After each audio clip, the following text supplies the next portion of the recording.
quwwata illa billah. Wassalamu ala sayyidina Rasulillah wa ala alihi wa ashabihi wa man tabi'ahu bi ihsanin ila yaumil qiyamah amma ba'du. Kita melanjutkan bukan pembahasan kita, apa namanya, pertemuan kita terkait tatimul mantik. Jadi ini adalah pertemuan pertama mengenai tatimul mantik, dan pertemuan kali ini eh, itu sangat membutuhkan beberapa hal yang sudah pernah saya jelaskan di awal pertemuan kita membahas mantik al-hadis. Yaitu terutama bagaimana al-mantik al-qadim itu mengklaim bahwasanya dirinya itu adalah sholihun likulil ulum, di mana hal tersebut nanti akan kita gunakan di beberapa tempat dalam pembahasan kali ini, yaitu dalam pembahasan tadhimul mantik. Karena di sini beliau nanti akan menjelaskan beberapa alaqah, yaitu apa hubungan antara al-mantik dengan beberapa keilmuan atau beberapa bidang keilmuan secara khusus, seperti usul fikih, ilmu kalam, dan juga ilmu-ilmu yang lainnya. Sehingga eh, apa namanya, ketika Syekh Said tadi menyatakan bahwasanya beberapa ilmu tertentu seperti usul fikih atau ilmu kalam tadi itu memiliki hubungan khusus, maka kita harus mengetahui terlebih dahulu wajhu alaqah secara am, itu wajhu alaqah antara ilmu mantik dengan sairil ulum. Setelah kita mengetahui hal tersebut, nanti kita bisa baru mengetahui apa wajhu alaqah baina mantik dengan beberapa ilmu secara khusus.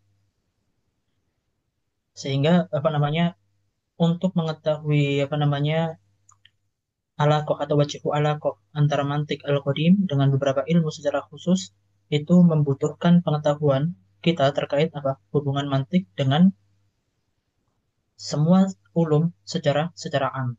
Oleh karena itu, kemarin dalam apa pertemuan pertama sekali saya mengingatkan atau mentanbih bahwasanya hal tersebut, yaitu ketika saya menjelaskan klaim mantik al-qadim itu sholihun likulil ulum, itu tidak hanya sebagai mukaddimah untuk mantik al-hadis saja, tapi itu juga menjadi mukaddimah kita untuk pertemuan tadhimul mantik. Oleh karena itu nanti akan apa namanya sedikit kita murojaah beberapa hal yang memang diperlukan dan juga berkaitan dengan pembahasan kita pada pertemuan pertama dalam tadhimul mantik yang insya Allah diberkahi ini.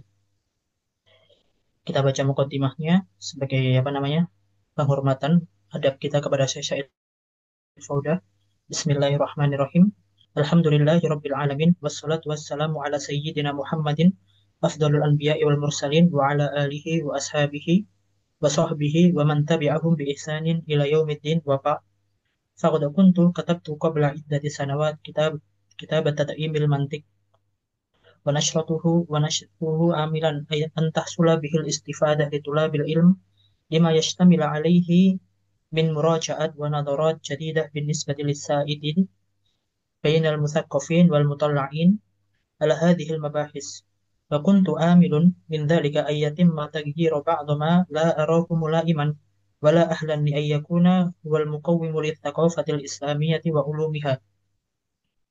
وقد ورد ولقد وردت إلي انطباعات وردود وملاحظات على هذا الكتاب من أشخاص لهم مراجع مختلفة، فبعضهم تيمي وبعضهم متفلسف غربي وبعضهم أصوله غربية، ولكنه يقوله إنه يناصر الثقافة الإسلامية بما يحاوله من إدخال مفاهيم غربية فيها.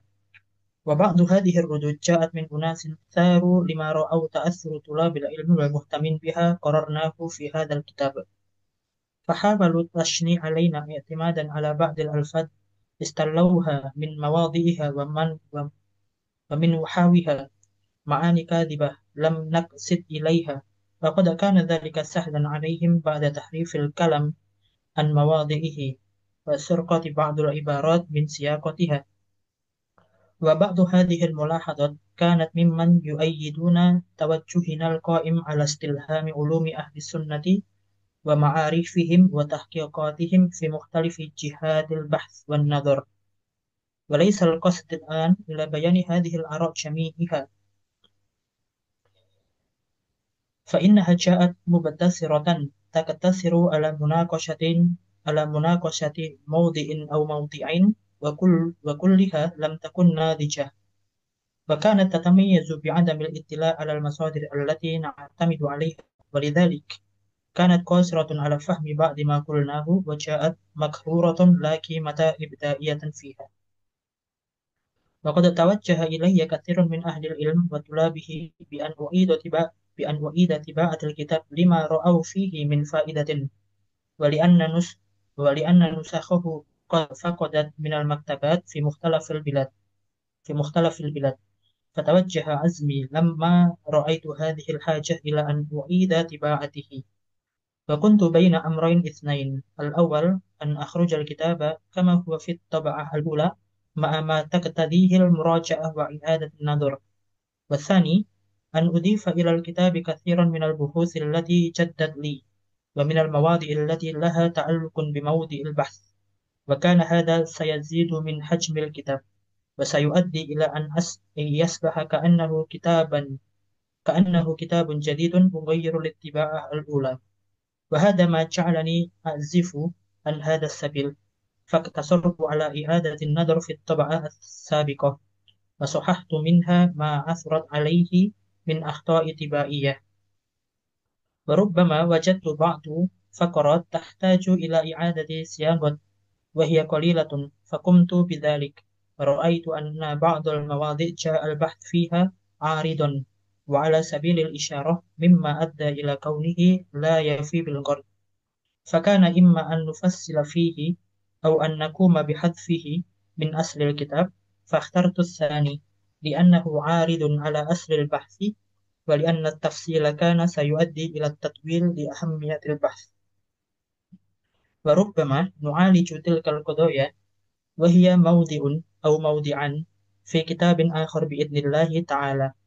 ثم إني رأيت أن أقوم بإلحاق بعض الملاحق من البحوث والمناقشات التي حصلت بيني وبين الدكتور أبي يعرب المرزوقي حول بعض مباحث الكتاب. فاخترت من تلك المناقشات الحادة ما له علاقة بكتاب تدعيم المنطق، وذلك لما اشتملت عليه من فوائد وتدقيقات تفيد القارئين لهذه المباحث. ورأيت أن أجعلها في آخر الكتاب حفاظا على هيكل الكتاب الأصلي ولطولها. وأعتقد أن الفائدة من تلك المباحث ستكون كثيرة، وسيجد طلاب العلم أن فيها تطبيقات مباشرة على الآراء التي ذكرناها، ولم أغير فيها شيئا ولم أزد فيها كذلك، وإن كان المجال يحتمل ذلك جدا، رغبة مني في الحفاظ على السرة التي خرجت بها في ذلك الوقت. وأخيرا أشكر تل أشكر تل أشكر تلميذنا الفاضل المثابر السيد عبد الرحمن الإدريسي لما بذله من جهود في مراجعة هذا الكتاب، ولأنه كان السبب الرئيس في دفعي إلى إعادة نشره. وحبيبنا العزيز الشيخ المهذب عصام ابن مهذب السبوعي على جهوده المباركة في المراجعة الأخيرة للكتاب. وأدعو الله وأدعو الله تعالى أن يكتب لنا هذه الجهود في ميزان الحسنات، وأن يتقبل هذا العمل صالحا. وأصلي وأسلم وأبارك على سيدنا محمد النبي الأمي، أفضل الخلق على الإطلاق وخاتم الأنبياء وصاحب الشريعة الخاتمة، وعلى آله وصحبه وأتباعه إلى يوم الدين، ومن بذل نفسا في خدمة هذه الديانة المباركة. Jadi ini adalah apa namanya muqaddimah tobaah daripada Syekh Said Fauda. Ini adalah yang saya gunakan adalah cetakan tahun 2013.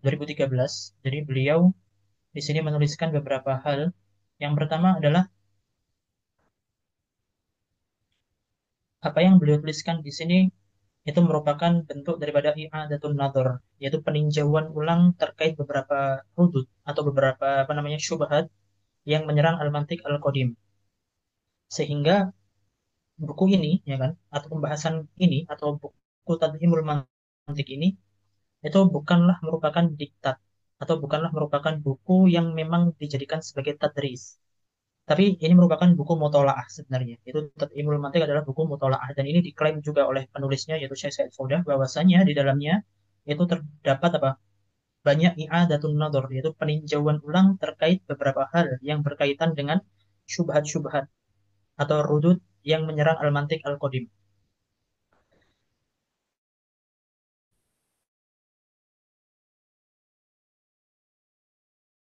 Cetakan ini, beberapa orang yang tidak setuju dengan beliau dan itu berasal dari latar belakang yang berbeda-beda, baik itu Taimi atau Ghorbi ataupun beberapa orang yang keilmuannya bukan Islami tapi mengklaim bahwasanya mereka adalah orang yang menjaga keilmuan Islam, maka itu semua tidak beliau gubris sama sekali. Artinya apa namanya pemahaman mereka itu laisa sohihan, bukanlah pemahaman yang benar bagi Syekh Said Fauda itu sendiri.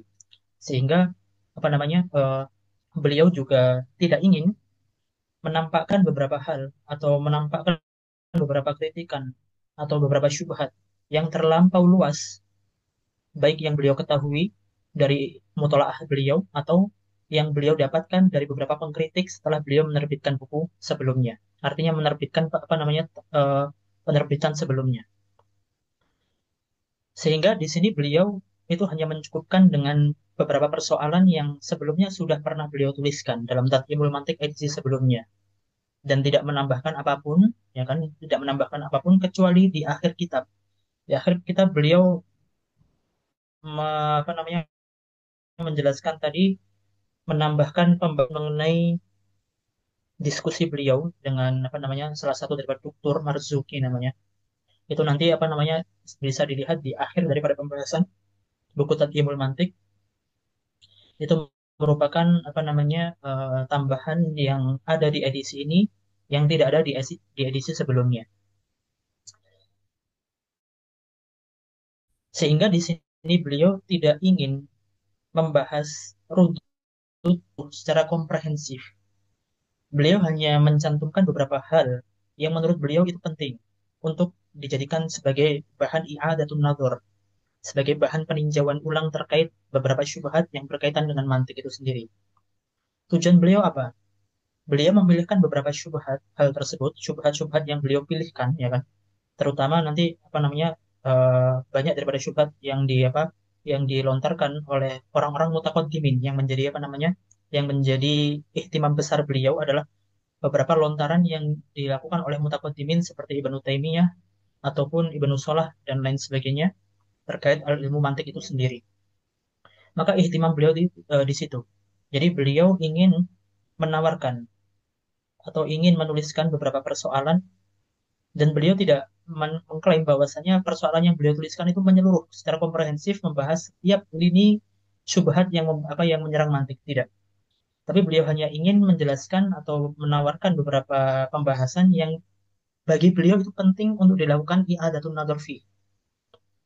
Sehingga apa namanya kita sebagai orang yang mempelajari mantik al-qadim, di mana al-mantik al-qadim itu sendiri itu memerlukan apa? Alat likulil ulum, ya kan? Maka ketika dia menjadi alat likulil ulum dan diserang oleh banyak orang, sedangkan tidak ada yang apa namanya membela hal tersebut, maka pada waktu tertentu, ya kan, itu akan menjadikan beberapa orang tidak lagi percaya dengan mantik. Oleh karena itu, salah satu dari usaha Syekh Said Faudah adalah di mana mengembalikan kepercayaan para tulabul ilm kepada mantik itu sendiri. Sehingga orang-orang, ya kan, yang mempelajari mantik lalu menemukan beberapa syubhat yang dikenal oleh para pembelajar mantik pada umumnya, yaitu mengenai syubhat para mutaqaddimin seperti Ibnu Taimiyah, Ibnu Salah dan juga kawan-kawan, itu tidak menjadikan mereka mundur untuk belajar mantik seperti itu. Itu adalah merupakan tujuan umum daripada Syekh Said Faudah itu sendiri. Sehingga nanti di Muqaddimah ini beliau akan menjelaskan lebih rinci terkait tujuan beliau, kenapa beliau menuliskan hal tersebut. Jadi kalau tadi Muqaddimah Muqaddimah edisi terbarunya yaitu 2013, ya kan? Maka di sini adalah Muqaddimatul Kutub atau Muqaddimatul Kitab yang dituliskan oleh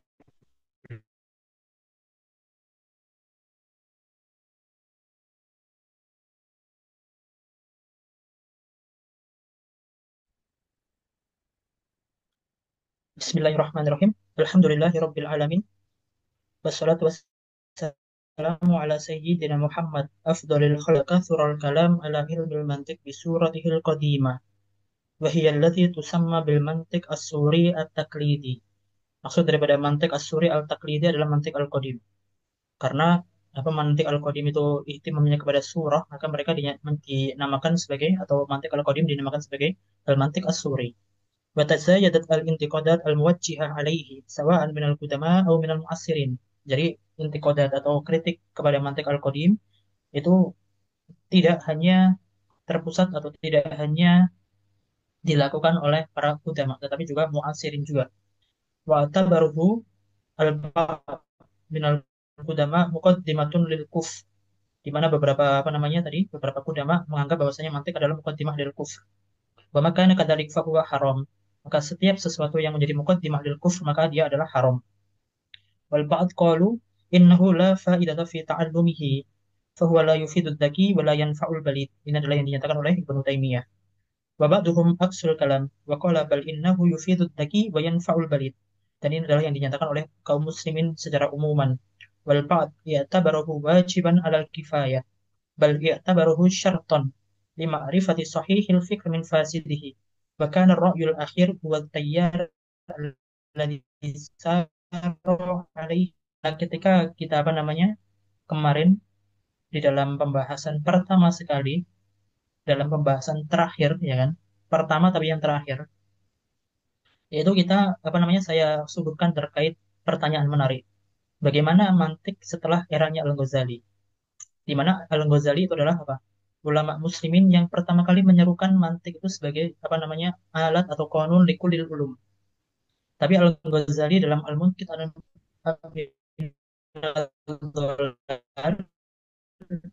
itu dinyatakan atau diangkat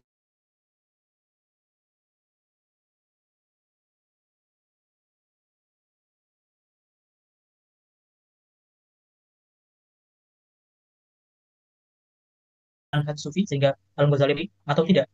Maka siapa kemarin Dr. Ali An-Nasyar menyatakan bahwasanya Al-Ghazali di akhir hayatnya itu lebih cenderung kepada sufi dan tidak percaya dengan apa namanya menolak mantik itu sendiri. Maka pertanyaan yang menarik adalah ketika Al-Ghazali sebagai orang yang menyerukan mantik Al-Qadim dimasukkan menjadi konul likulil ulum. Lalu apa yang terjadi setelah Ghazali?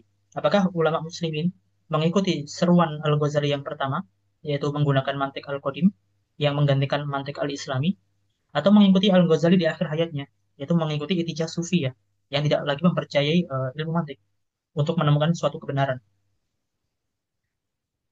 Maka kesaksian daripada Ibnu Taimiyah itu menjadi saksi ya kan, karena Ibnu Taimiyah itu apa namanya datang setelah Al-Imam Ar-Razi itu sekitar abad ke-8 atau ke-9, karena Imam Razi itu kalau tidak salah abad ke-7 ya kan.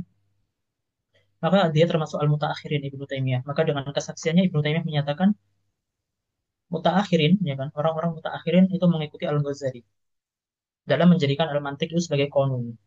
Dan ini adalah yang dinyatakan oleh Syekh Said Fauda wa kana ar-ra'yu al-akhir huwa at-tayyar alladhi saru alaihi aktsaru ulama inas sabiqin. Yaitu ini adalah apa? Pendapat yang digunakan oleh para mutaakhirin itu masih menggunakan mantik sebagai konun atau menjadi alat bil fahm lisairil ulum untuk semua ulum secara mutlakon, yaitu al-ulum an-nadhariyah. Wa amma fi zaman al-mu'asir faqad wajaha al-mantiq hujuman anifan min mukhtalafil falasifah wal mufakkirin wa sara ba'duhum ya'tabiru al-mantiq ilman la fa'idata fihi bal huwa mujarradu tikrari lil afkari allati ya'rifuha al-insan wa sara yanzuru ilayhi ala annahu mujarradun mudhi'atu waqt mujarradu mudhi'ati waqt wa ijhadu dhihn min ghairi.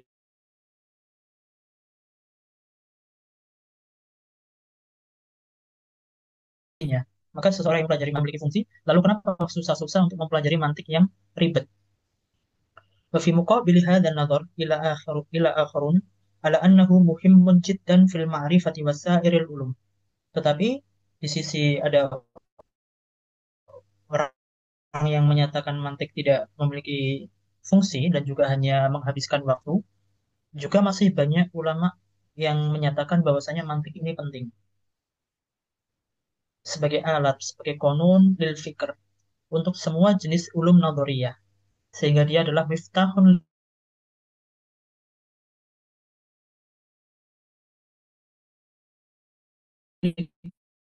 lil ulum an-nadoriyah. Sebagian yang lain juga menyatakan bahwasanya mantik itu juga diperlukan di semua ulum, tetapi beberapa pembahasan dalam mantik memiliki nukson, kekurangan, sehingga mereka ingin melakukan takmilah, tambahan, penyempurnaan terkait mantik. Jadi mereka tidak mengingkari bahwasanya mantik ini memiliki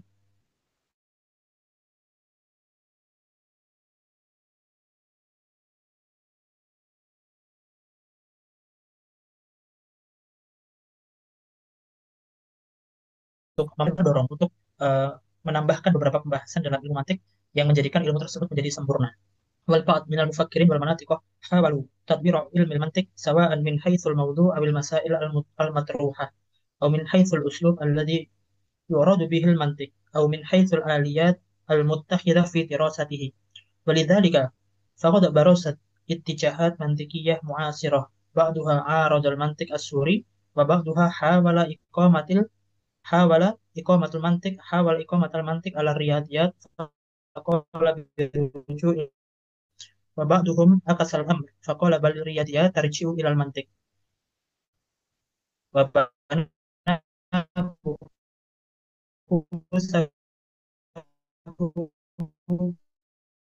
على ذلك فظهر المنطق الرياضي ضحى المنطق إقامة علم المنطق على نظرة كلية غير تلك النظرة التي أقيم عليها المنطق السوري معتقدا عدم شمول المنطق السوري لجهة النظر والاستدلال. Dan juga apa namanya beberapa falsafah juga ingin apa namanya melakukan apa namanya penambahan beberapa takdilat terhadap ilmu mantik, sehingga mantik itu bisa digunakan untuk apa namanya bisa digunakan untuk digunakan sebagai alat istidlal atau digunakan sebagai bentuk istidlal. Walau dhahabna natanawalu hadhihi al-ittijahat litadaw fi hijamil muqaddimah wal hal أننا في صدد عمل دراسة خاصة لمختلف هذه الاتجاهات المتعلقة بالمنطق فلنرجع ذلك إليها. وما نريد قوله هنا هو أن ما حرصنا على إبراز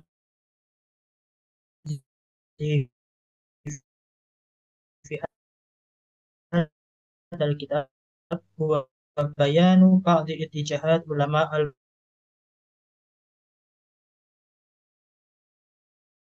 المسلمين المتقدمين إنما سيسمعهم حسب ما رأيناه لائقا بكل منهم وكان قصدنا في ذلك بيان أن أهم النقود التي وجهت إلى علم المنطق لم تكن كافية لإثبات عدم جدوى. Di mana beliau tadi ketika menyatakan saya mencukupkan terhadap beberapa serangan yang dilakukan oleh mutakhaddimin, lalu beliau mengomentari secara umum bahwasanya serangan para mutakhaddimin terhadap ilmu mantik itu sendiri itu adalah dinyatakan sebagai anna ahamman nuqudi allati wujhat ila ilmi mantik lam takun kafiyatan li itsbati adami jadwahu. Jadi apa namanya? Meskipun para mutaqaddimin seperti Ibnu Taimiyah, Ibnu Salah dan juga kawan-kawan itu menyerang mantik. Kata Syekh Syed Faudah, komentar beliau setelah melakukan rutut terhadap apa namanya terhadap pernyataan-pernyataan mereka, bahwasanya pernyataan mereka itu tidak cukup untuk menetapkan dakwah yang mereka klaimkan atau menetapkan klaim yang mereka dakwakan.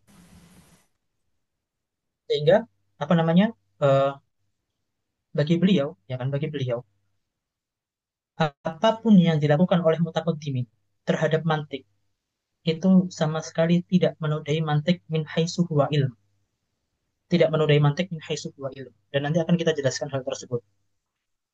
Walidzalika faqad dhalla al-hadir fi tsaqafah al-islamiyah wa bayyana al-ulama al-muslimin wal ittijah al-muhtam bi ilmil mantiq ala annahu alatun lil ulum.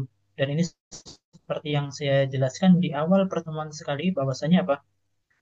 Terlepas daripada apapun kritikan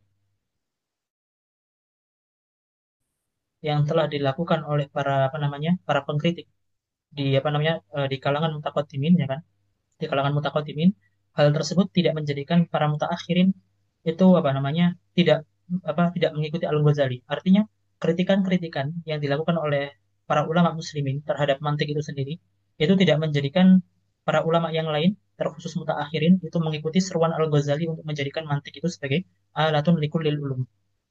Wa ala annahu ilmun muhimun yatarattabu alaihi bayan sahihil fikr min fasidihi. ويترتب عليه أيضا الكشف عن مواضع الغلط في الفكر سواء للشخص نفسه أو لغيره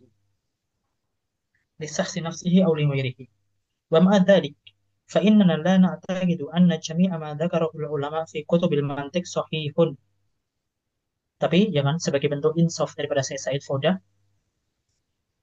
ketika beliau tadi menyatakan bahwasanya kritik yang dilakukan oleh mutaqaddimin seperti Ibnu Taimiyah dan juga Ibnu Salah itu tidak apa tidak menetapkan klaim mereka, tidak menetapkan dakwah mereka. Artinya syubhat-syubhat atau adillah-adillah yang mereka tawarkan kepada kita, yang mereka tunjukkan kepada kita, yang mereka suguhkan, itu tidak menetapkan dakwah mereka untuk menyerang mantik, ya kan? Di lain sisi, ya, di lain sisi, kami tidak menyatakan, Syekh Fauda itu menyatakan, kami tidak menyatakan bahwasanya mantik itu terlepas dari kesalahan. Maka di sini beliau menyatakan wa ma'adzalik fa innana la na'taqidu anna jami'a ma dzakarahul ulama fi kutubil mantiq sahihun wa la yahtaju ila naqdin. Meskipun tadi para ulama yang menyerang, ya kan, itu syubhatnya tidak menetapkan dakwah mereka atau tidak cukup kuat untuk menetapkan dakwah mereka, tapi di sisi lain, ya kan, beberapa manatikoh itu juga melakukan kesalahan di dalam pembahasan-pembahasan mantiknya. Dan hal tersebut apa namanya wakil atau terjadi. Seperti misalnya kalau misalnya kita membaca tahdib, ya kan membaca tahdib terkhusus di dalam pembahasan apa namanya luzum, ya kan pembahasan luzum, di mana dalam syarah Kubaisi di situ dijelaskan adanya luzum apa namanya adanya luzum urfi di mana Imam At-Taftazani memasukkan luzum urfi dalam pembahasan mantik. Di mana hal tersebut itu sama sekali tidak berkaitan dengan mantik. Karena bagi mantik ya kan, bagi manatikoh terkhusus mantik ini adalah berasal dari Yunani, di mana orang-orang Yunani itu menyatakan bahwasanya apa? Al-luzum itu bersifat akli, hatmi, tidak bisa munfak. Oleh karena itu, karena mantik ini berasal dari Yunani, maka ketika kita seharusnya menerangkan terkait luzum, hanya mencukupkan kepada luzum akli fakot. Tetapi Al-Imam At-Taftazani dalam tahdibnya, ya kan, beliau menyatakan adanya luzum urfi. Hal ini mendapatkan banyak serangan daripada muhasyib dan juga apa namanya eh, ketika beliau menyatakan hal tersebut. Meskipun ya kan salah satu daripada yang membela Al-Imam At-Taftazani dalam hal ini adalah Al-Imam Ad-Dasuki dalam hasyiahnya. Di mana bagi Al-Imam Ad-Dasuki, ya kan, bagi Imam Ad-Dasuki, alasan kenapa Taftazani itu memasukkan luzum urfi tadi menjadi pembahasan mantik. Padahal mantik ini berasal dari Yunani. Dan Yunani mengartikan luzum itu adalah luzum akli. Tidak ada luzum urfi yang bersifat adi. Karena luzum urfi ini maksudnya adalah kepada ilmu ma'ani, bukan kepada ilmu mantik. Terlepas dari banyak kritikan. Karena apa? Karena ini adalah dianggap sebagai hasyu, yaitu memasukkan suatu apa namanya pembahasan yang tidak merupakan masail mantik dan juga tidak memiliki kaitan dengan mantik. Maka ini adalah hasyu. Berbeda dengan istitrod. Istitrod adalah memasukkan suatu persoalan yang tidak merupakan masalah jauhari atau masalah inti daripada suatu suatu bidang keilmuan, tetapi masih memiliki kaitan. Seperti pembahasan juz'i dalam mantik. Mantik tidak membahas juz'i karena fokus mantik adalah al-kulliyat. Tapi ketika al-juz'i tadi memiliki pembahasan yang apa memiliki keterkaitan dengan al-kulli, ya kan? Karena apa?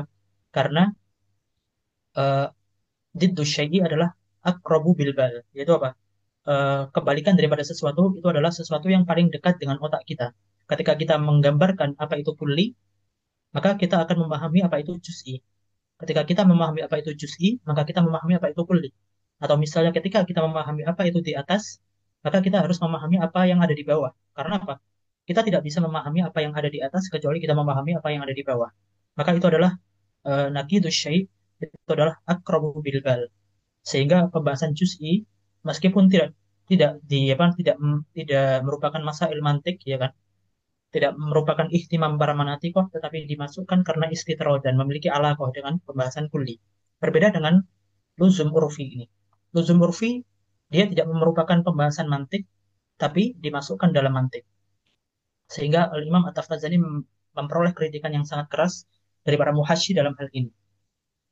Berbeda dengan siapa Al-Imam Ad-Dasuki, beliau membela Al-Imam At-Taftazani dalam hal ini, di mana beliau menyatakan hal ini menjadikan Taftazani membedakan antara keyakinan Asy'ariyah Ahlus Sunnati wal Jamaah dengan keyakinan Mu'tazilah, keyakinan Manatikoh. Di mana Manatikoh menyatakan relasi antara dua hal itu bersifat hatmi. Jadi misalnya saya makan maka saya kenyang. Kenapa? Ya kan? Kenapa hal tersebut bisa terjadi? Karena seperti saya tidak tahu apakah saya pernah mengisyaratkan hal ini atau tidak. Jadi apa namanya? Kalau misalnya kita pernah belajar apa? Kita pernah belajar makulat atau falsafah, ya kan? Atau makulat. Kita mungkin sudah pernah mempelajari makulat. Sesuatu itu terbentuk dari huyula dan juga surah. Sesuatu itu terbentuk daripada hayula dan juga surah.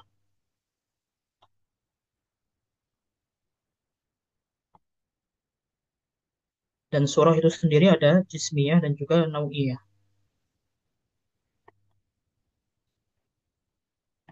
Surah nau'iyah ini dalam manatikoh atau bukan dalam manatikoh, apa namanya bagi para filsuf itu dinyatakan sebagai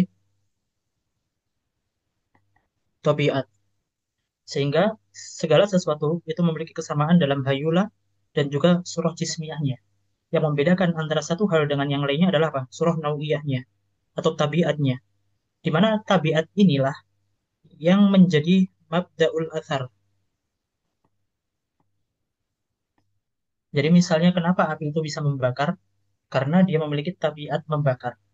Surah nau'iyahnya membakar. Sehingga bagi mereka, surah nau'iyah itu merupakan tabiah atau mabda'ul athar yang menjadikan sesuatu yang ada di sekitarnya itu apa terkena terkena sebab. Sehingga misalnya ada nar di sini, lalu di sekitarnya ada sesuatu yang bisa menerima mabda'ul asar dari nar, maka sesuatu yang ada di sekitarnya tadi bisa terbakar, bisa terbakar. Oleh karena itu, bagi falasifah, hal ini bersifat hatmi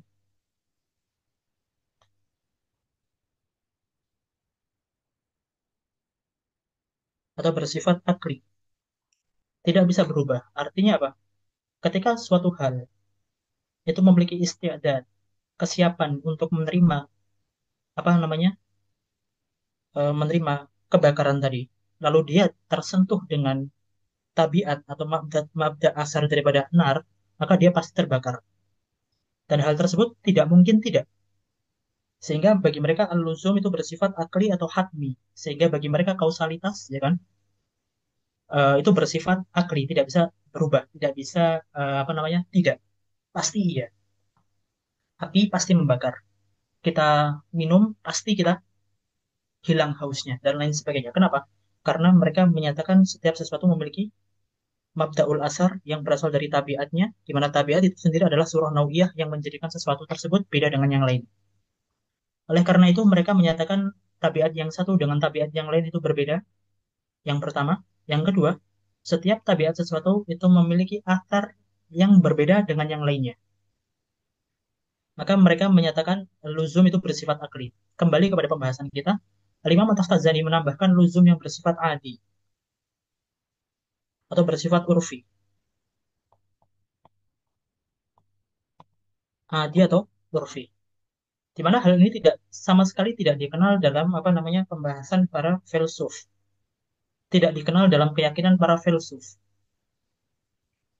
yang mengartikan luzum itu pasti bersifat akli. Maka kata Imam Dasuki, Al-Imam At-Taftazani memasukkan hal ini tujuannya bukan hash, tapi Imam Taftazani mengetahui atau memiliki motif kenapa beliau memasukkan hal ini. Salah satu daripada motif yang diungkapkan oleh Imam Ad-Dasuki, kenapa Al-Imam At-Taftazani memasukkan pembahasan adi atau urfi dalam pembahasan luzum, adalah untuk membedakan keyakinan para filsuf dan juga keyakinan kaum muslimin. Sehingga mantik yang beliau gunakan di sini adalah mantik yang sesuai dengan apa? Akidah kaum muslimin. Tujuannya apa? Tujuannya adalah supaya orang, ya kan, itu tidak mudah mengklaim bahwasanya mantik ini adalah apa? Madkhalun li falsafah atau madkhalun li aqidatil falsafah. Maka ketika mantik ini menjadi madkhal li aqidatil falsafah dan juga aqidatul falsafah itu adalah apa? Khati'ah inda jami'il muslimin, ya kan? Ketika akidah falsafah itu adalah khati'ah, maka madkhalnya juga khati'ah. Maka Imam Ghazali ketika memasukkan luzum al-urfi di sini itu ingin memberikan kesan bahwasanya luzum itu tidak harus hatmi atau bersifat akli, tidak. Tapi luzum itu juga terkadang terkadang bersifat urfi. Sehingga misalnya saya makan, ya kan, tidak pasti menjadikan saya kenyang. Adanya api tidak menjadikan api itu selalu membakar, seperti yang terjadi dalam siapa kejadiannya atau mukjizatnya Nabi Ibrahim alaihissalam. Maka di sini apa namanya ada luzum urfi. Dan meskipun hal tersebut itu benar, ya kan, tetapi banyak para muhasyid menyatakan hal itu sebagai kesalahan atau sebagai hasyu. Maka di sini dinyatakan oleh Syekh Foda, ini adalah sebagai salah satu daripada contoh, wa ma'adzalika fa innana la na'taqidu anna jami'a ma dzakarahul ulama fi kutubil mantiq sahihun. Sehingga kami kata Syekh Foda tidak mengklaim semua yang apa ada dalam buku mantik itu benar. Meskipun demikian, itu tidak menjadikan mantik sebagai ilmu ya. Jadi kesalahan-kesalahan yang dilakukan oleh para manatikoh dalam juz'iyatul masail itu tidak menjadikan mantik min haitsu huwa ilm itu sebagai apa? Sesuatu yang harus dihindari. Tidak. Karena kesalahan dalam setiap masa ilul ilm atau kesalahan daripada apa namanya para ulama ketika membahas suatu juz'iyat dalam suatu keilmuan itu menjadi hal yang biasa. Dan hal tersebut tidak mempengaruhi betapa pentingnya ilmu yang sedang dia bahas. Dan ini tidak hanya berlaku di mantik, tapi juga berlaku di semua keilmuan, di mana semua keilmuan itu memiliki rijalnya sendiri, memiliki apa namanya ahlinya, pakarnya sendiri. Di mana pakar-pakar tadi, meskipun diakui keilmuannya dalam bidang tersebut, tidak menjadikan mereka itu apa 100% benar ketika menuliskan suatu karya terkait bidang yang sedang ia tekuni. Maka di sini beliau menyatakan wa ma'a dzalika fa inna la na'taqidu anna jami'a ma dzakarahu ulama fi kutubil mantiq sahihun wa la yahtaju ila naqdin bal innana naqulu bi wujubi i'adatin nadhar fi dzalik walakin ala asasin qawiyyatin matinatin la ala mujarradin nadharat mutasarri'ah muta'athirah bi madahibin syarqiyyatin aw gharbiyyatin aw mahkumati bi maqasidin ideologiyah aqaidiyah li'anna al-mantiqa يلزم استخدامه كمعيار لكافة الآراء والمعتقدات فلو كان محكوما ببعضها كان هذا نقضا لأصل غايته والناس يعتمد في هجومهم القديم والمعاصر على أمور متعددة بعضها عقائدي أو إيديولوجي محض أو تابع للفكر الذي ينتمي إليه الكاتب وبعضها يعتمد أنظارا محررة وانتقادا موجهة وإن كانت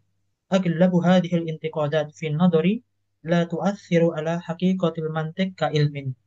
Kata beliau, motif seseorang ya kan untuk menyerang mantik itu sendiri. Motifnya sangat banyak. Entah itu didasarkan suatu ideologi tertentu atau didasari karena ikut-ikutan orang apa namanya yang memiliki ideologi tertentu tadi atau bahkan beberapa kritik terhadap mantik al-qadim itu muharroroh, diterima, muwajjihah. Muwajjihah itu artinya apa namanya kalau dalam adabul bahs itu tertuju sehingga masmu'ah. Tetapi hal tersebut meskipun muwajjihah ya kan, hal tersebut tidak menjadikan mantik kailmin, mantik sebagai ilmu ya kan, itu menjadi kurang atau menjadi naqs. Walau nadorna ila ulama inal mutaqaddimin la ra'ayna kama qulna anna mu'addamahum i'tamadal mantiq ka ilmin sahihin. Naam, laqad istadraku 'alal mutaqaddimin minal falasifah wa zadu 'alaihim afkaran hakikiyatan wa nafi'atan wa antaqadu ba'du afkarihim walakinnahum lam yakdahu fil mantiq ka ilmin wa manhaj. Artinya apa? Seperti yang saya isyaratkan tadi, bahwasanya meskipun apa namanya beberapa para manatikoh itu melakukan kesalahan dalam melakukan pembahasan dalam juz'iyatul masail, ya kan? Hal tersebut tidak menjadikan mantik ka ilmin. Mantik ka ilmin itu maksudnya adalah mantik sebagai qawaidul fikr, ya kan? Itu menjadi rusak. Hmm. Saya berikan contoh mudah atau apa namanya? Gambaran mudah seperti yang saya contohkan tadi, misalnya siapa Taftazani itu bagi beberapa muhasyi itu melakukan apa? Hasy. Itu dengan memasukkan apa? Memasukkan al-luzum,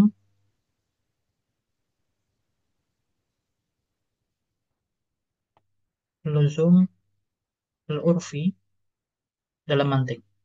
Maka ini adalah kesalahan dalam juz'iyatul masail, terutama dalam pembahasan luzum. Pertanyaannya, apakah kesalahan-kesalahan seperti ini yang misalnya dilakukan oleh Taftazani ataupun ulama yang lainnya dalam buku-buku mereka, dalam buku-buku mantik mereka, itu mempengaruhi mantik ka ilmin. Mantik ka ilmin itu maksudnya apa? Itu mantik sebagai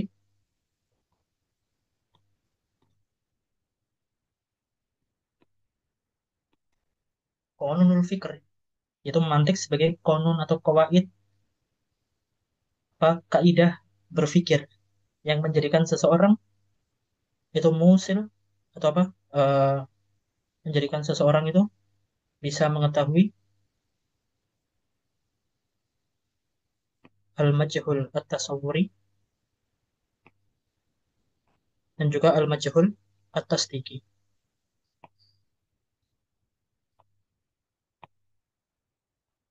Ini adalah maksud daripada mantik ka ilmin.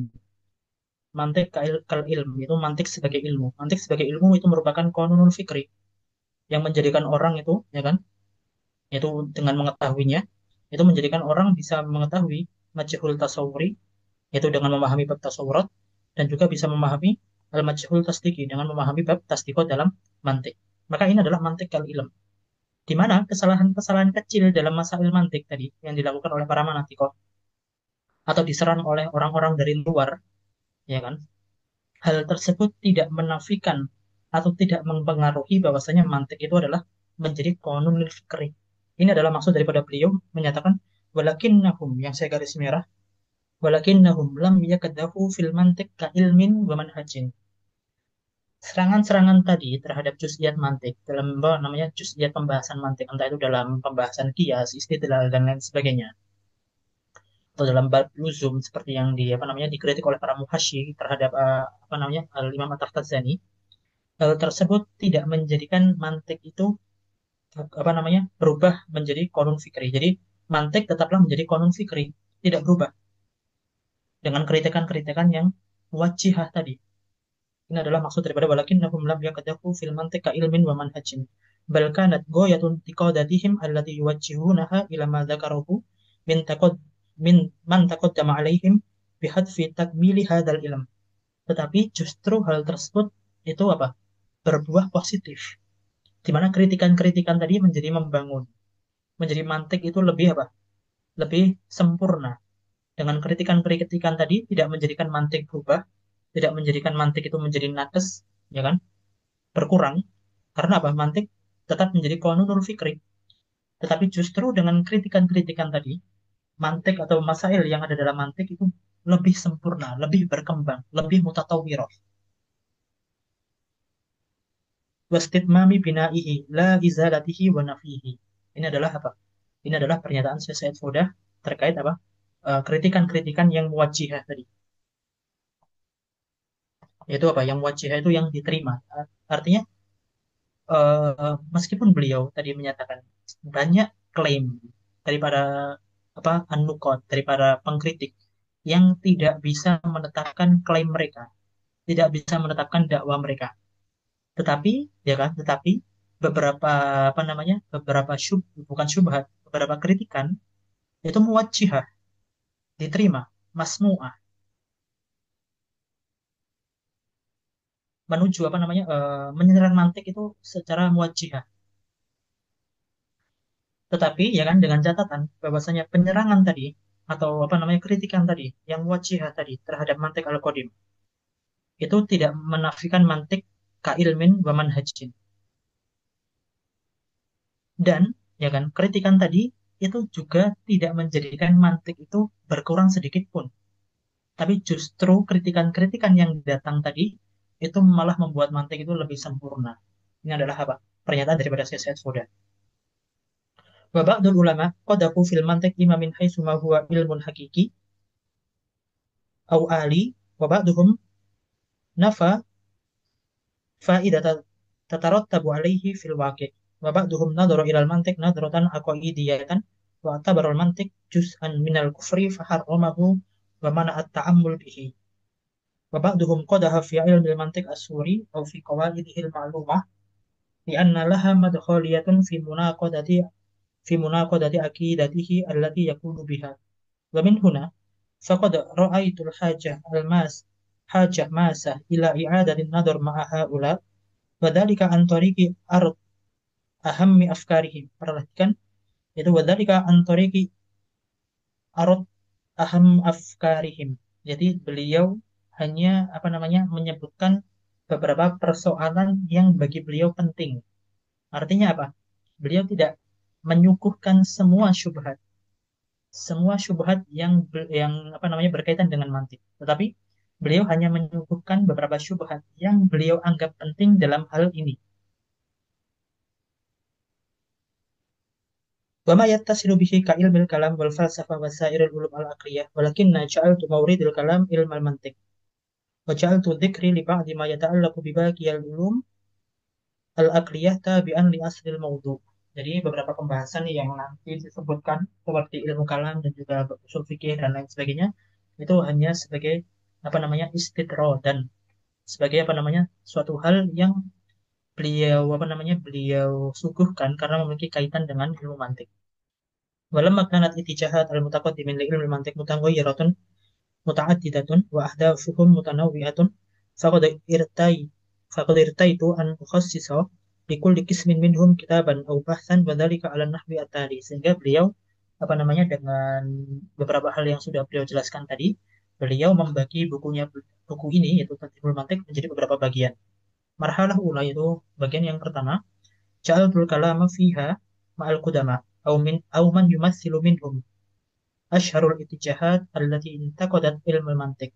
Wa dzalika ka ba'dul furuq al-islamiyah wal ulama al-mumassilin laha kabni Taimiyah alladhi kana lahu ra'un tawilun fi naqdi ilmil mantiq. Wa in kanat aglabu intiqadatihi kama ra'aituha qasiratun wa mujarradu tashkikat ghairu muqadddah ala asasin qawiyatin wa ja'at mu'abbiratun an ahdafihi al-ukhra allati anfaqa fiha juz'an kabiran min hayatihi wa hiya nashril madhhab alladhi yad'u ilayhi fi ilmi at-tauhid wa huwa alladhi ishtahara bil madhhab as-salafi fi waqtil mu'asir. Kata beliau, jadi kalau misalnya kita masih ingat pembahasan dalam mantik al-hadis, siapa muallif itu menyatakan bahwasanya Imam Ibnu Taimiyah melakukan kritik terhadap mantik al-qadim. Kenapa? Karena beliau memiliki kecenderungan, yaitu kecenderungan untuk menggunakan mantik al-hadis. Di sini menariknya Syekh Said Foda itu menyatakan bahwasanya kritik Ibnu Taimiyah itu tidak hanya memiliki kecenderungan terhadap ilmu mantik al-hadis, tapi kritik Ibnu Taimiyah itu memiliki motif lain. Motif lainnya apa? Litabriri aqaidihi, yaitu untuk memuluskan akidahnya. Jadi kalau misalnya orang itu menggunakan mantik al-qadim, cara berpikirnya itu cenderung akan tidak setuju dengan akidahnya Ibnu Taimiyah. Ini adalah pernyataan Syekh Said.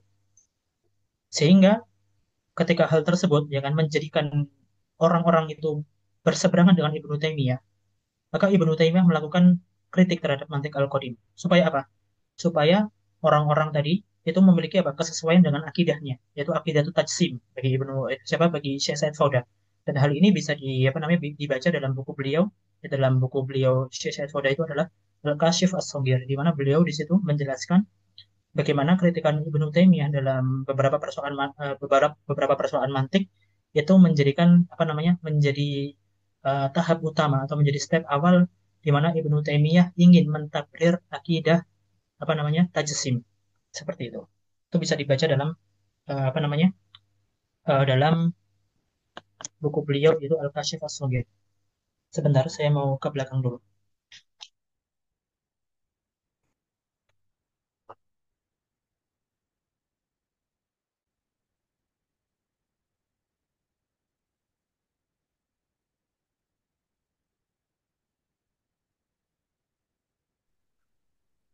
Serius lah, oh.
Kita lanjutkan.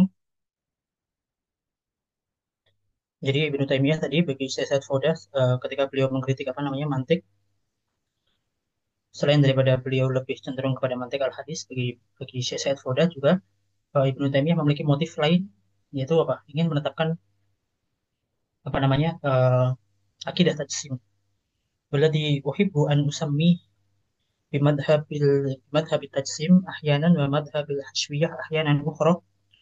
ولا أسلم مطلقا أنه المذهب الذي يمثل السلف ولا أهل السنة يمثل السلف ولا أهل السنة. ويندرج في هذه المرحلة أيضا مناقشة من رد على المنطق من غير أن ينتمي إلى المدرسة السابقة. Jadi dalam apa namanya dalam bagian pertama ini juga selain daripada membahas beberapa inti qodat yang dilakukan oleh Ibnu Taimiyah juga membahas mengenai beberapa apa namanya inti qodat yang dilakukan oleh beberapa ulama kaum muslimin di mana mereka yang tidak pernah mempelajari mantik itu sendiri. Maka di sini dinyatakan bayan dari jufiha di marhalah aidan munaqashatu man radda al ilm al mantik min ghairi ayyan tamya ila al madrasah as-sabiqah. وهي التي يمثلها ابن تيمية ولكنهم اعترضوا عليه لأفكار اعتقدوها ككون المنطق مقدمة للفلسفة أو ككونه ممثلا للغة اليونانية أو ككونه جزءا من علم الكلام المذموم عند بعضهم ومقدمة له وغير ذلك من مبررات. Jadi ini adalah apa? Hal yang dibahas oleh Syekh Said Faudah dalam bagian pertamanya. Adapun bagian yang kedua,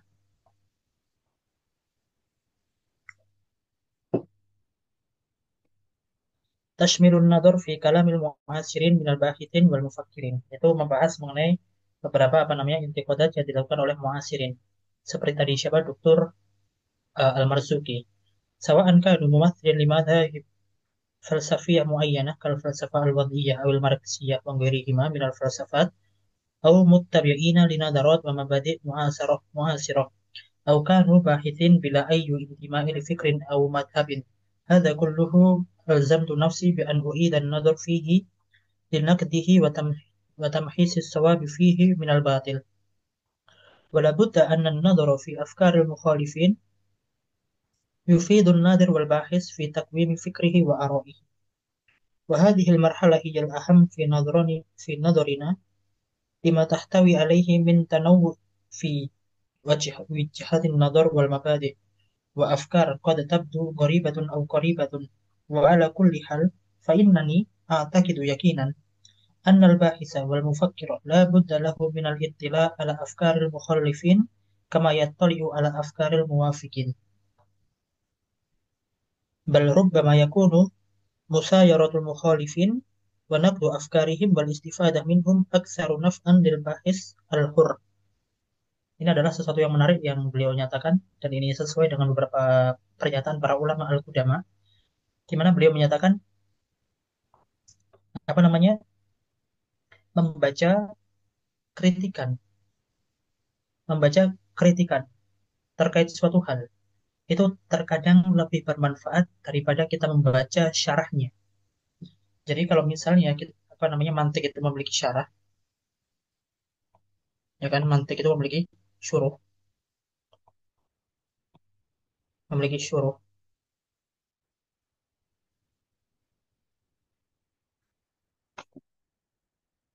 dan juga memiliki apa? Nah, di beberapa hal kita membaca nakat terkait mantik itu akan mendapatkan faidah yang lebih besar daripada ketika kita membaca syarahnya. Dan hal ini itu kalau tidak salah juga diungkapkan oleh beberapa muhasyi atau pensyarah. Kalau tidak salah adalah Muhaqqiq Ad-Dawani. Beliau menyatakan bahwasanya membaca Naqdul Muhassalnya Tusi itu lebih membawa manfaat atau lebih memberikan manfaat daripada membaca syuruhnya Tawali.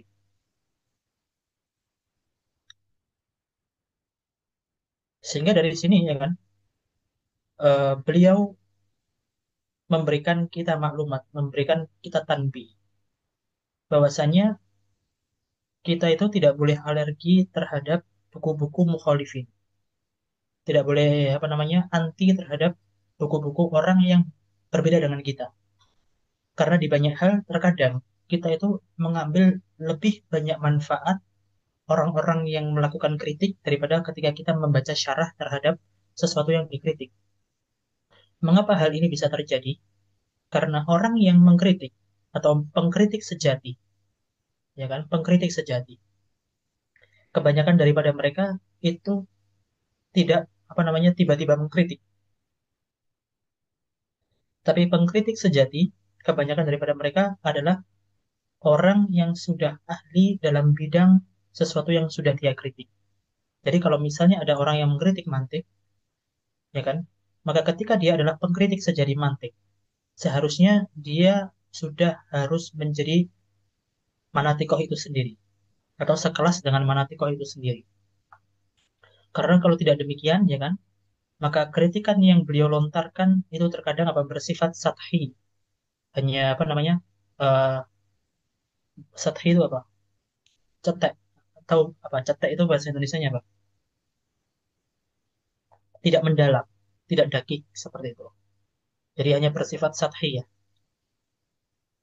Tetapi ketika dia mengkritik suatu hal, ya kan, lalu dia ahli dalam bidang tersebut, maka kritikannya luar biasa. Dan justru terkadang kita menemukan hal-hal baru dari kritikan yang mereka gunakan atau kritikan yang mereka lontarkan. Dan hal tersebut di banyak hal atau di beberapa hal lebih bermanfaat daripada kita hanya membaca syarah terkait mantik itu sendiri. Maka di sini dinyatakan bal rubbama yakunu musayyaratul mukhalifin wa naqdu afkarihim wal istifadah minhum aktsaru naf'an lil bahisil hur. Wa bina'an ala dhalik faqad akmaltu bahthi hadha alladhi yashkulu nadarat mujmalah tantami ila al-marhalah al-ula al-madhkurah la'alla ma aktubuhu yufidu fi taqaddumil bahth fi hadha al-janib bima yashtamilu alayhi min afkarin. ولا أدعي أنني قد أحطت بجوانب هذا الموضوع فهو كثير التداخل بل غاية ما أدعيه هو إعادة النظر بمواقف لبعض العلماء السابقين. Ini adalah hal yang sudah saya tanbih di depan tadi, bahwasanya saya tidak mengklaim buku Tad'imul Mantiq itu apa? Mencakup semua intikodat yang dilakukan oleh mutaqaddimin ataupun muasirin. Tapi beliau lebih memilih beberapa persoalan yang beliau anggap penting dan juga beliau anggap krusial dalam bidang hal ini, dalam bidang rudud ini. Oleh karenanya, ya kan, oleh karenanya sebenarnya buku Tadhimul Mantiq itu tidak cocok sebagai buku tadris, tapi buku ittila, itu buku yang digunakan sebagai mutolaah. Oleh karena itu, ketika Tadhimul Mantiq itu tidaklah buku yang cocok digunakan untuk tadris, tapi buku yang digunakan untuk mutolaah, ya kan, maka di sini saya harapkan, ya kan, pertemuan kita bersifat dialog, bukan monolog. Sehingga kita lebih banyak mendiskusikan beberapa hal berkaitan apa namanya tentang syubhat tadi, sehingga masing-masing daripada kita lebih bisa mengambil manfaat antara satu dengan yang lainnya. Maka di sini ya kan, di sini atau dalam kitab ini itu dalam Tadhimul Mantiq ini saya tegaskan lagi bukanlah buku tadris, bukanlah buku tadris dan juga bukanlah ilmu yang mudawwan. Karena rudud syubhat itu bukanlah ilmu yang mudawwan, tapi merupakan suatu apa namanya bagian daripada ilmu itu sendiri. Artinya rudud syubhat terhadap mantik seharusnya itu adalah bagian daripada mantik itu sendiri, bukanlah ilmu yang mustakil. Sehingga ketika di apa namanya beberapa ulama itu mengkhususkan beberapa buku untuk membahas rudud mantik, saya kira itu bukanlah suatu hal yang dinyatakan sebagai ilmu mudawwan yang memiliki masail tertentu, ya kan, dan juga maudhu tertentu. Tetapi sebenarnya rudud syubhat seperti ini itu merupakan bagian daripada bidang ilmu yang sedang dikritik. Oleh karena itu, ya kan, oleh karena itu, sekali lagi saya tegaskan bahwasanya buku ini bukanlah buku tadris, tapi buku mutalaah atau buku ittilah atau kitabul mutalaah, kitabul ittilah, bukan kitab tadris. Sehingga saya harapkan nanti di banyak hal itu akan mendapatkan diskusi dari kawan-kawan sendiri. Wa munaqashatuhum kama yaliku bi afkarihim wa arju mimman yara fi kalami majalan lin naqdi wat taswib ay yunabbihani ila dhalika fa hadzal amr nastakmilu nahnu al-bashar ulumana wa ma'arifana wa ghayatu ma yamlikuhul mar innama huwa ardu afkarihi ilal akharin bima tahtawihi sawa'an wafaqahum dhalika aw khalafahum bisyartil iltizam bimanahijin nadar wal bahas as-sahih. Jadi ini adalah muqaddimah atau beberapa tanbihat yang apa namanya dinyatakan oleh Syekh Syed Faudan terkait bukunya Tadhimul Mantiq,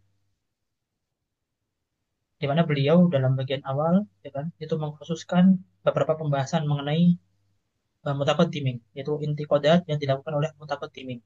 Sedangkan di bagian yang kedua itu beliau khususkan untuk intiqadat yang beliau gunakan untuk apa namanya digunakan untuk para ulama al-muasirin.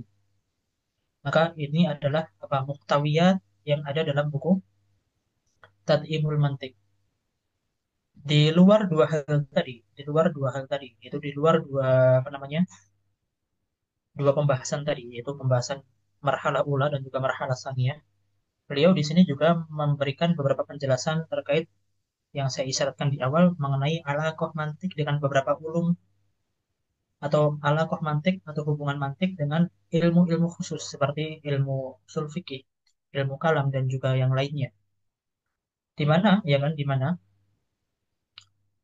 alaqah atau wajhu alaqah khusus yang dimiliki oleh apa namanya eh, ilmu mantik dengan ilmu tertentu tadi itu membutuhkan membutuhkan beberapa pembahasan atau membutuhkan beberapa pemahaman terkait apa alaqah umum daripada mantik terhadap semua ulum. Dan hal tersebut sudah saya jelaskan di awal sekali pertemuan. Oleh karena itu ya kan, nanti di dalam ketika kita membahas mengenai alaqatul mantik bin ghairihi minal ulum, saya apa namanya menghimbau untuk menghadirkan beberapa persoalan yang memang sudah saya jelaskan di awal kali pertemuan.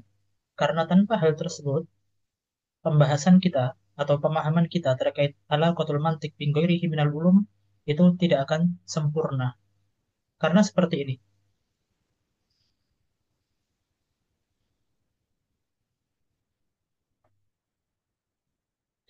al-mantik tadi atau seperti yang saya jelaskan di awal pertemuan sekali, al-mantik itu adalah solihun untuk likulil ulum an-nadoriyah. Maka ketika mantik tadi diklaim memiliki alaqah untuk setiap ulum ya kan, maka mantik ini harus memiliki wajhul alaqah.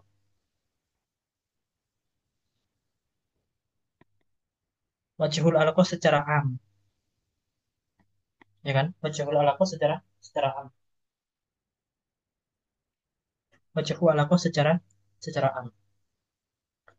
Di mana wajhu alaqah secara am antara mantik dengan masing-masing keilmuan yang bersifat nadoriyah itu sudah saya jelaskan. Bahwasanya apa? Mantik ini sebagai konun atau alat yang membantu seseorang untuk apa?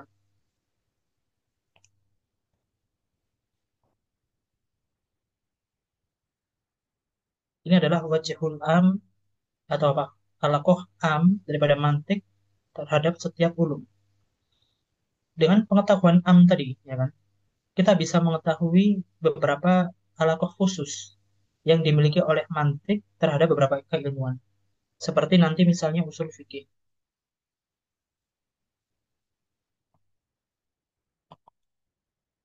atau misalnya apa namanya ilmu kalam.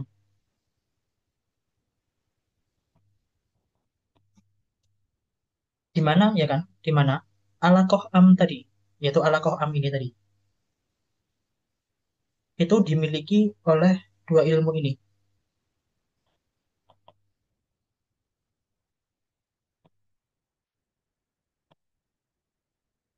Alaqah am tadi, yaitu di mana mantik itu sebagai konun, ya kan? Untuk memahami ulum yang bersifat nadoriyah.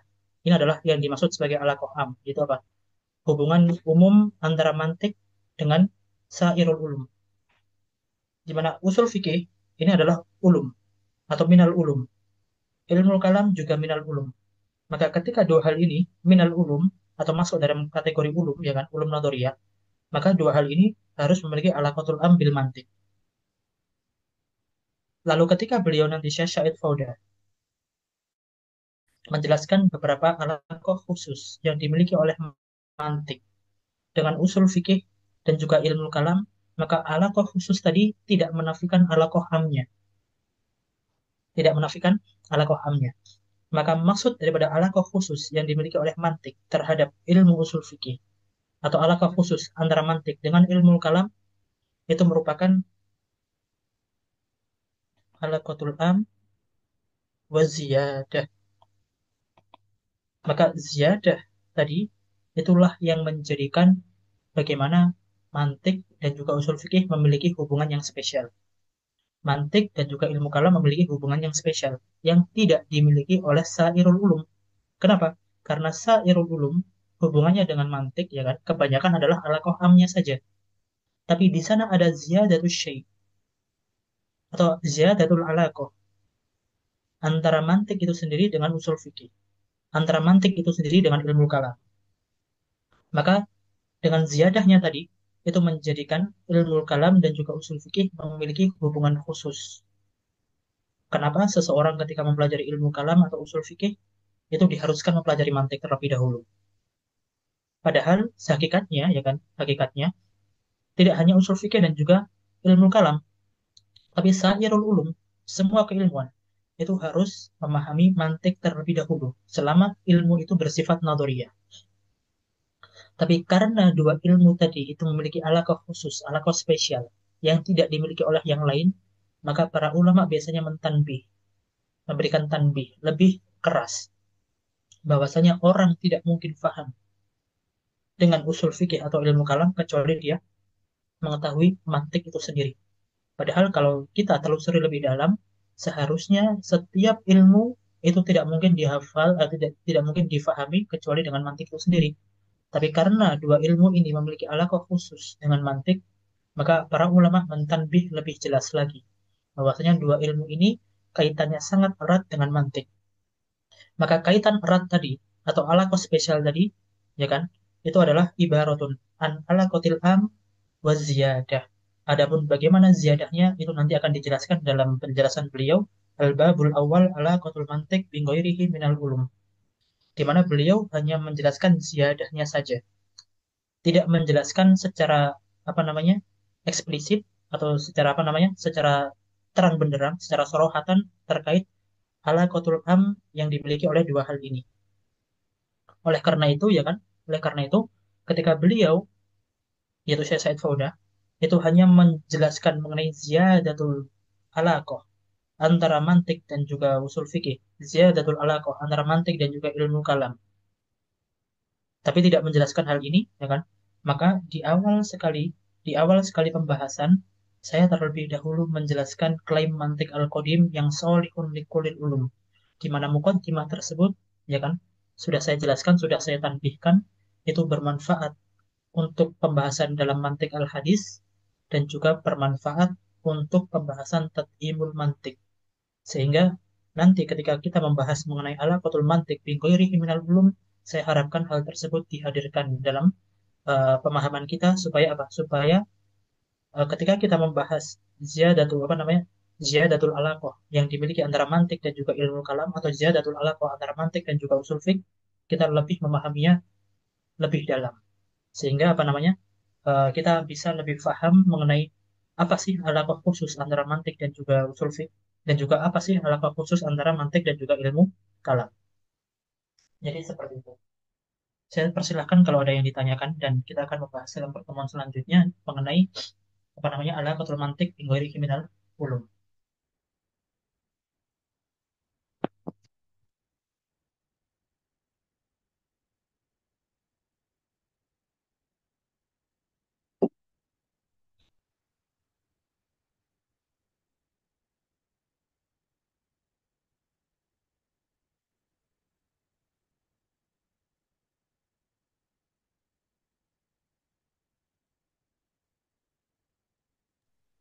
Izin bertanya, Kak. Silahkan. Eh, nanti ketika Ibnu Taimiyah itu mengkritik Al-Mantik Al-Qadim, itu mungkin untuk ini aja, Sat, untuk agak penasaran gitu, Sat. Apakah beliau nanti mengkritiknya sebagai min haitsu as-surah atau nanti min haitsul madda gitu, Sat? Oke. Jadi kritik Ibnu Taimiyah itu lebih kepada surahnya. Misalnya beliau menyatakan apa namanya? Had itu tidak berfungsi.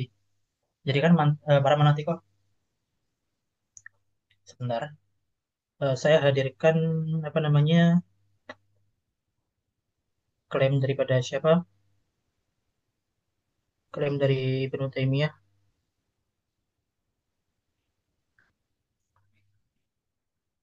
Sebentar.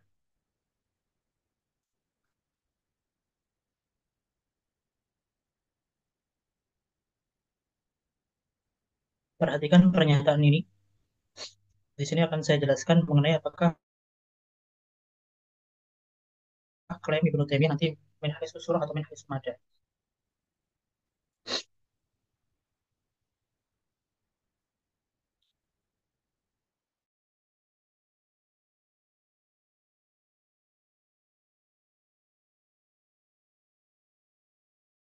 Taimiyah ini, karena secara zahir hal itu lebih dalam, hal tersebut itu memiliki apa namanya, memiliki maksud bahwasanya apa yang dinyatakan oleh Manatiko itu tidak sepenuhnya benar.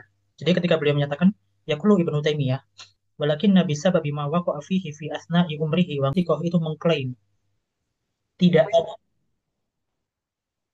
bagi Ibnu Taimiyah, ya kan, bagi Ibnu Taimiyah para Manatiko itu mengklaim tidak ada satupun metode yang lain bagi seseorang untuk mencapai majhul tasawuri ataupun majhul tasdiki kecuali melalui bab tasawurat, melalui had, dan juga bab tasdikot melalui kias. Ini adalah klaim yang dianggap oleh Ibnu Taimiyah, ya kan, bahwasanya ini berasal dari manatiko. Sehingga nanti bagi Ibnu Taimiyah, ya kan, Ibnu Taimiyah itu melakukan nakat, melakukan kritik dengan apa? Dengan menyatakan bahwasanya di sana banyak sekali jalan, banyak sekali jalan yang bisa ditempuh oleh seseorang untuk mendapatkan majhul tasawuri ataupun majhul tasdiki di luar pembahasan tasawurat dan juga tasdikot. Jadi harus dipahami terlebih dahulu, ya kan. Di sini ada klaimnya, harus dipahami klaimnya terlebih dahulu.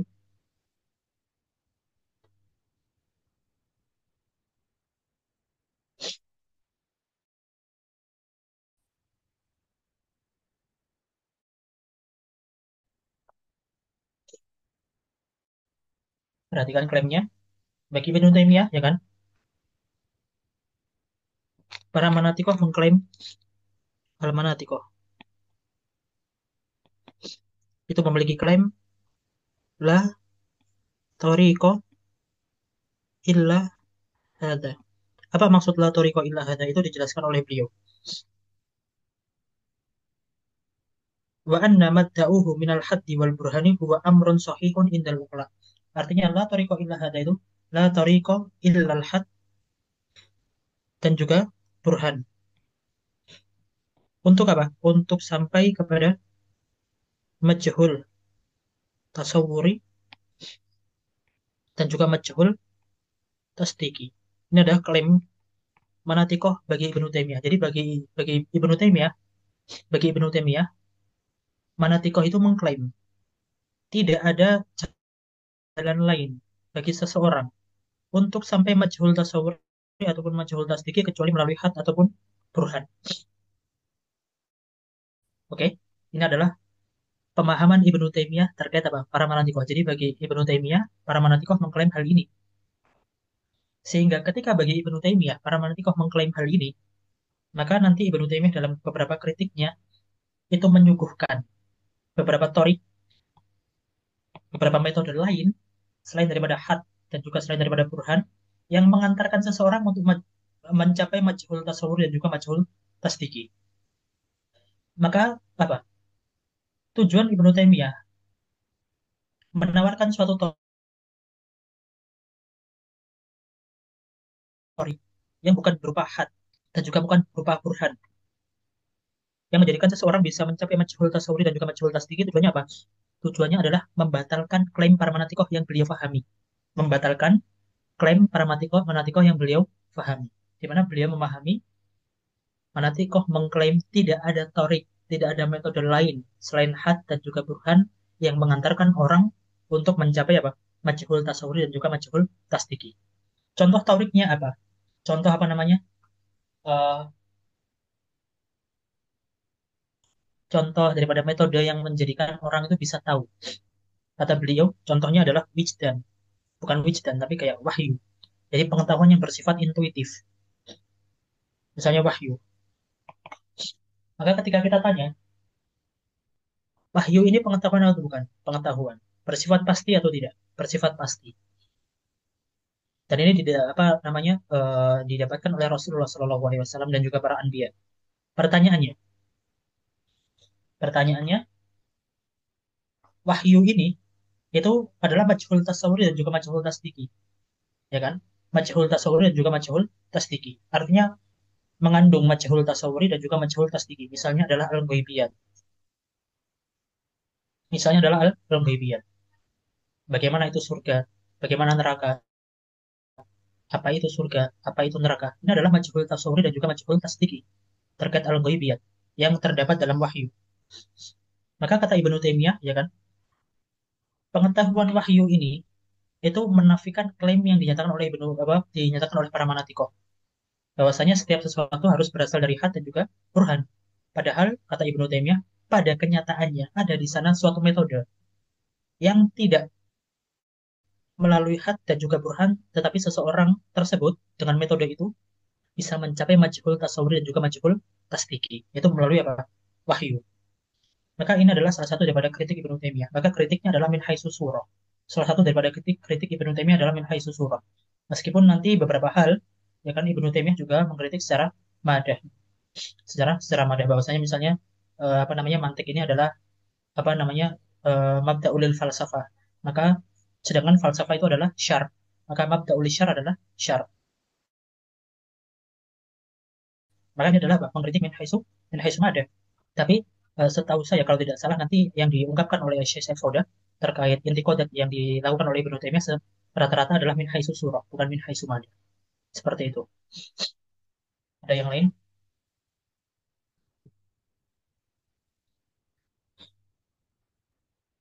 Berarti bisa nggak kita katakan Ustaz, bahwasannya dari kitab Manahijul Bahas ini ada dua klaim yang ingin dikritik oleh Ibnu Taimiyah. Yang pertama bahwasannya beliau ingin mengkritik klaimnya mutaakhirun bahwasannya tidak ada jalan lain menuju majhul tasawur dan tasdiki kecuali dengan had dan burhan, itu yang pertama. Dan klaim kedua yang ingin beliau kritik adalah bahwasannya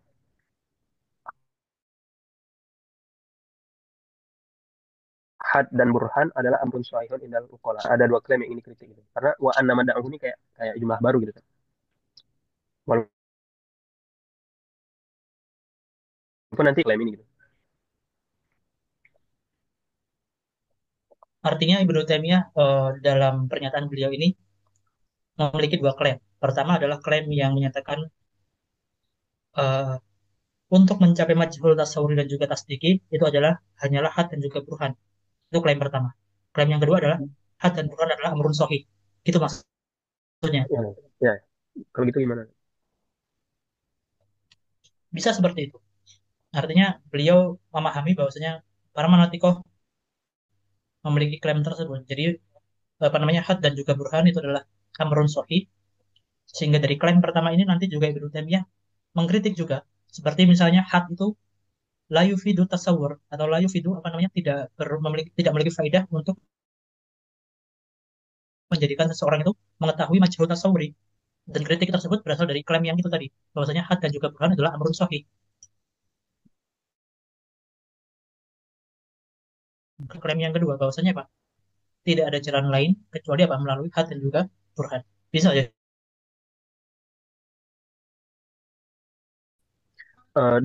Juga dengan kata-kata hatta sara man yasluku tariqa haula min mutaakhirin yazunnu annahu la tariq ila hada, dari sedikit perkataan atau jumlah ini bisa nggak kita ambil suatu kesimpulan gitu bahwasannya nanti mutaqaddimun itu juga mengatakan ada jalan lain menuju majul tasawuri dan tasdiki dengan selain burhan dan had gitu. Misalnya nanti mutaqaddimun Contohnya, mungkin mengisbat adanya firasat atau sebagaimana di Syifa gitu. oke, hal tersebut itu nanti akan kita jawab dalam apa namanya dalam nakad atau dalam apa namanya bagaimana kita menjawab apa syubhat yang dilakukan oleh Ibnu Taimiyah. Apakah memang para manatikoh mengklaimkan hal tersebut? Ataukah hal ini hanya merupakan pemahaman Ibnu Taimiyah terkait mantik? Hmm. Jadi ini adalah dua hal yang berbeda. Apakah memang para manatikoh ketika menyatakan apa namanya mantik ini adalah alatun lil fahm, sawa'an akan tasawurian ataupun tasdikian, ya kan?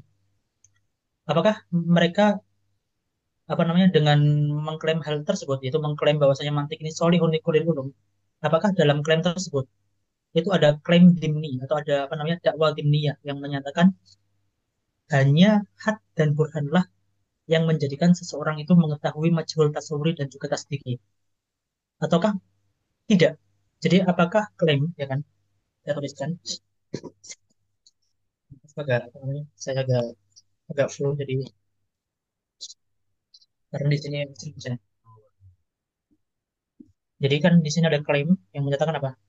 Mantik adalah solihun likulil ulum. Yang jadi pertanyaan ini adalah klaimnya, dakwanya. Apakah dakwah ini memiliki apa? Dakwah yang bersifat dimniyah. Dakwah dimniyah itu apa? Dakwah yang tersembunyi, yang tercakup dalam dakwah ini. Berupa apa? Berupa pernyataan yang difahami oleh Ibnu Taimiyah bahwasanya la tariqo illa hadza. Maka kita mempertanyakan terlebih dahulu, apakah benar ketika para manatikoh mengklaim hal ini, itu melazimkan adanya klaim seperti ini atau tidak? Ketika iya, maka bagaimana kita menjawab nakad yang dilakukan oleh Ibnu Taimiyah? Jikalau tidak, maka bagaimana kita menyikapi nakad yang dinyatakan oleh Ibnu Taimiyah? Dan hal tersebut itu yang akan kita bahas dalam pembahasan yang akan mendatang ketika kita membahas mengenai apa namanya nakad terhadap Ibnu Taimiyah. Seperti itu. Mana Ustaz? Ya, silakan.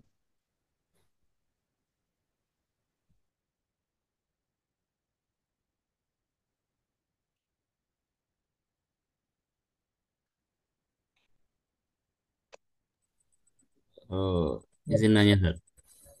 ya, Kemarin kan kita bahas apa tentang alakoh antara mantik qadim atau mantik suri dengan mantik hadis. Nah, coba jika kita kaitkan dengan Syekh Ibnu Taimiyah, beliau membantah mantik qadim dan mengunggulkan mantik hadis. Nah, dengan adanya alakoh kemarin, Ustaz, apakah kita juga mengatakan bahwa Ibnu Taimiyah juga mengisbat apa mantik secara surah, karena dengan alakoh mantik hadis kemarin, yaitu eh, yang itu yang mendahulukan istiqra, kemudian akhirnya nanti mereka juga butuh kepada kias. Apakah bisa kita katakan konsep yang ada pada Ibnu Taimiyah juga begitu? oke.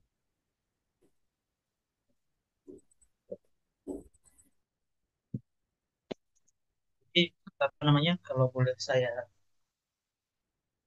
apa ringkas pertanyaannya adalah kita kemarin menyatakan bahwasanya mantik al hadis itu memiliki alaqatul dengan atau apa istiqra itu memiliki alaqah dengan kias. Di mana istiqra itu menjadi apa namanya? Menjadi ciri khas daripada mantik al hadis dan juga al kias menjadi ciri khas mantik al qadim. Maka di sini muncul pertanyaan ya kan? Muncul pertanyaan, apakah orang-orang yang memiliki ihtimam kepada mantik al hadis itu mengimani atau mengamini adanya mantik istiqra mantik kias atau tidak? Seperti itu. Pertanyaan seperti itu. Atau gimana atau bagaimana? Iya, Ustaz, lebih ke sana, tapi ujungnya mereka kan mereka memulai Saling dari membentuk istiqra apa? bahasanya. Oke. Jadi kita kemarin menyatakan bahwasanya alaku antara keduanya adalah alaqatu takamul bukan alaqatu tanafi. Jadi ketika apa namanya mantik misalnya, mantik ya kan, apa kias misalnya membutuhkan kubro, ya kan, membutuhkan kubro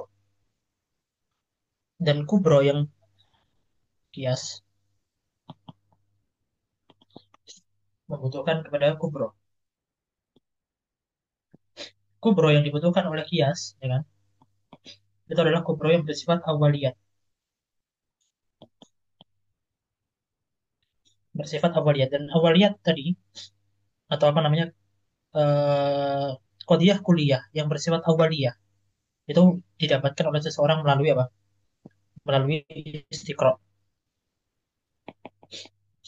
Maka dari sini ya kan kias itu membutuhkan istiqro. Kenapa? Karena kias itu membutuhkan kubro dalam salah satu daripada mukadimahnya. Dan kubro itu bisa didapat melalui istiqro. Bisa didapat melalui istiqro. Yang kedua adalah istiqro. Di mana istiqro adalah tatabu di ba'dil juz'iyat. Tatabu di ba'dil juz'iyat. Untuk sampai kepada kuliah. Hal ini ya kan, karena istiqro ini adalah tatabu li ba'dil juz'iyat, tidak kepada semua juz'iyat, maka ketika dia mentatabu tiga hal, dia melakukan takmim menjadi kullu. Maka muncul satu kaidah baru. Misalnya, kullu insan adalah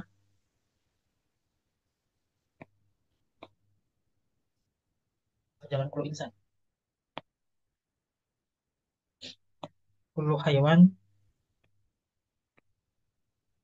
yuharriku fakuhul asfar.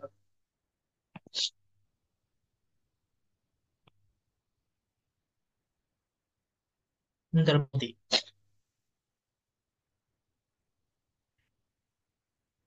Padahal kita hanya meneliti tiga hal atau lima hal misalnya. Tapi kita menyimpulkan secara keseluruhan. Sedangkan di sana ada beberapa hayawan yang belum kita tatabu, belum kita tatabu. Maka untuk mentahkik sihatu hadhihi kepada apa? Kepada beberapa hayawan yang belum kita tatabu adalah dengan menggunakan apa? Kias. Di mana hewan yang belum kita tatabu kita jadikan sebagai sungro, sedangkan natijah ini kita jadikan sebagai kubro. Maka kita lihat natijahnya, apakah sesuai dengan wakil atau tidak. Maka ini adalah fungsi daripada kias dalam dalam istiqro. Maka alamatnya adalah takabur. Maka muncul pertanyaan, apakah orang-orang yang lebih cenderung kepada mantik al-hadis, seperti halnya Ibnu Taimiyah, itu juga mengimani suratul qiyas? Jawabannya iya. Jawabannya iya. Kenapa? Karena dia tidak mungkin tadi, ya kan, melakukan tahqiq sihatun nataij kepada sesuatu yang belum pernah dia lakukan tatabu terhadapnya kecuali melalui qiyas itu sendiri. Seperti itu. Oh, jadi mereka mengimani juga eh, surah kias gitu, Sat.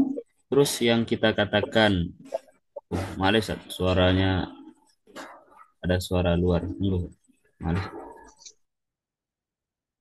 Ya, Oh, tidak apa. suara, kedengaran suaranya, Sat. Ya, jelas jelas.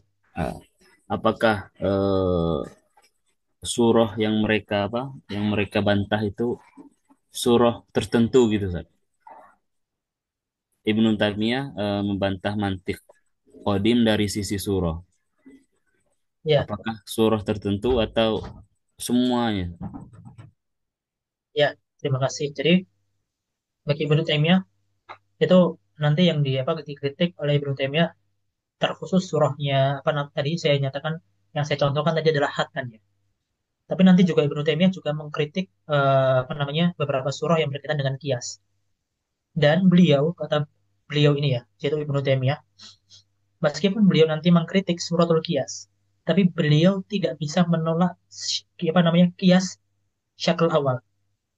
Karena bagi Ibnu Taimiyah sendiri, ya kan, bagi Ibnu Taimiyah sendiri, kias syakal awal ini adalah kias fitri. Artinya manusia secara fitrah itu menerima kias syakal awal. Dan hal ini tidak bisa ditolak. Karena kalau misalnya ditolak, maka dia keluar dari fitrahnya. Maka bisa jadi dinyatakan atau misalnya kalau beliau apa namanya kita nyatakan mengkritik suratul Qiyas atau suratul Burhan, ya kan? Itu tidak mutlakul burhan, tetapi ba'dul burhan saja. Karena beliau di beberapa hal, ya kan? Nanti silahkan dibaca, misalnya dalam bukunya apa namanya Syekh Foda, Kasyif As-Saghir, itu sebenarnya bukunya itu membahas mengenai apa namanya akidah Ibnu Taimiyah, yaitu mengungkap beberapa apa namanya kesalahan dalam akidah Ibnu Taimiyah, tetapi ya kan cara kita untuk bisa apa namanya mengkritik pemikiran ya kan maka kita mengkritik terlebih dahulu asas pemikirannya atau epistemologinya Bagaimana Ibnu Taimiyah itu apa namanya atau Nadhariyatul Ma'rifah indal Ibnu Taimiyah seperti itu. Maka di situ dikaji terlebih dahulu bagaimana Nadhariya Ma'rifah indal Ibnu Taimiyah. Beliau itu mengakui apa saja, mengimani apa saja ya kan. Di mana hal tersebut yaitu Nadhariya Ma'rifah tadi itu menjadikan seseorang itu memiliki suatu pemikiran tertentu, memiliki akidah tertentu. Misalnya Ibnu Taimiyah hanya menyatakan bahwasanya kullu maujud adalah apa namanya mutahayyiz. Setiap yang ada itu pasti memiliki ruang atau memiliki tempat, ya kan? Ini merupakan salah satu daripada bentuk Naduriyah Ma'rifah. Sehingga beliau menafikan segala bentuk sesuatu yang tidak memiliki tempat, artinya sesuatu yang tidak bertempat, maka tidak ada. Ini adalah Naduriyah Ma'rifah atau asas pemikiran. Maka di situ nanti di Kasyif As-Shaghir itu dijelaskan secara mendetail apa saja yang menjadi Naduriyah Ma'rifah Ibnu Taimiyah dan Ibnu Taimiyah, ya kan? Di beberapa hal atau di banyak hal yaitu sangat mengimani kias syakl awal dan beliau menyatakan hal tersebut adalah kias fitri yang tidak bisa ditolak oleh manusia. Sehingga beliau tidak menolak surah syakl awal tadi. Meskipun di beberapa hal beliau menolak apa namanya al-burhan, menolak bahwasannya apa namanya burhan itu tidak satu-satunya jalan, tidak satu-satunya metode yang digunakan oleh manusia untuk mencapai majhul tasdiki. Jadi seperti itu. Syukron, Ustaz. Sama-sama. Ada yang lain?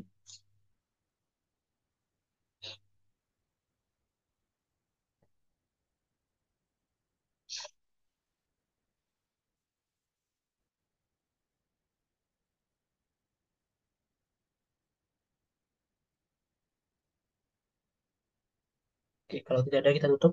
Alhamdulillah. Sallallahu alaihi wasallam Muhammad wa ala alihi wasallam tasliman katsiran. Terima kasih. Assalamualaikum warahmatullahi wabarakatuh. Waalaikumsalam. Waalaikumsalam. Warahmatullahi wabarakatuh. Foto, foto, foto, foto, foto, foto. Foto, foto, foto, foto.